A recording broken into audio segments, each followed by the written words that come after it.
3 মাস পর মাঠে নামা, তাও সমতল ছেড়ে প্রায় 2500 মিটার উঁচুতে। তবে সব বাধাকে উতরে প্রথম ফিফা ফ্রেন্ডলিতে ভুটানকে 1-0 গোলে হারিয়েছে বাংলাদেশ। আর এই জয়ের পর বিশ্রাম নয়, বরং দ্বিতীয় ও শেষ ম্যাচকে সামনে রেখে রিকভারি আর অনুশীলনে নেমে পড়েছে লাল সবুজরা।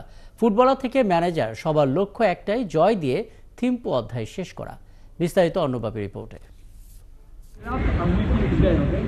ভুটানের মাটিতে 90 মিনিটের ম্যাচের ধকল কাটিয়ে ওঠার চেষ্টা। ম্যাচের পরদিন নয় কোনো ভারী অনুশীলন। থিম্পুর রৌদ্রোজ্জ্বল আবহাওয়া হলেও মন খারাপের মেঘ জমেছে কোচ কাবরেরার পরিকল্পনায়। ভুটানের সাথে দ্বিতীয় ম্যাচে ফরওয়ার্ড রাকিবকে পাচ্ছেন না তিনি। রাকিব ছিলেন না রিকভারিতে, গোড়ালির চোট কিছুটা গুরুতর।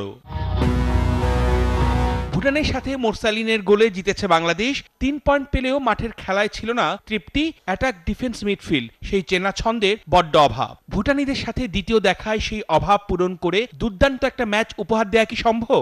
আমাদের এখন জয় ছাড়া কোনো বিকল্প নেই, কারণ আমরা অলরেডি অ্যাডজাস্ট হয়ে গিয়েছি। কারণ ফার্স্ট ম্যাচটা অনেক ইম্পর্টেন্ট ছিল, সেটা আমরা অতিক্রম করে ফেলেছি এবং উইন হয়েছি। তো আমাদের মোরালিটা এখন আমি বলতে পারি বুস্ট আপ আছে, এবং প্রত্যেকটা প্লেয়ার আমার কাছে মনে হয় একটু আপনার কনফিডেন্টলি আছি, এবং সেটা অনেক জরুরি আমাদের নেক্সট ম্যাচের জন্য। দুইটা ফিফা প্রীতি ম্যাচের প্রথমটায় জিতে স্বস্তিতে গোটা দল। দ্বিতীয় ম্যাচটার জন্য মিলেছে আত্মবিশ্বাস। 7 দিন আগে ভুটানে আসায় কন্ডিশনের সাথে মানিয়ে নেওয়াটা সম্ভব হয়েছে। সেই সাথে প্রতিপক্ষ সম্পর্কেও ধারণা মিলেছে। তাই শুক্রবারের অনুশীলনে কিছুটা রিল্যাক্স গোটা দল। রিকভারির জন্য ফান গেমস এবং যেগুলি করলে প্লেয়াররা আসলে মেন্টালিও ভালো ফিল করে, সেগুলি করা হয়েছে।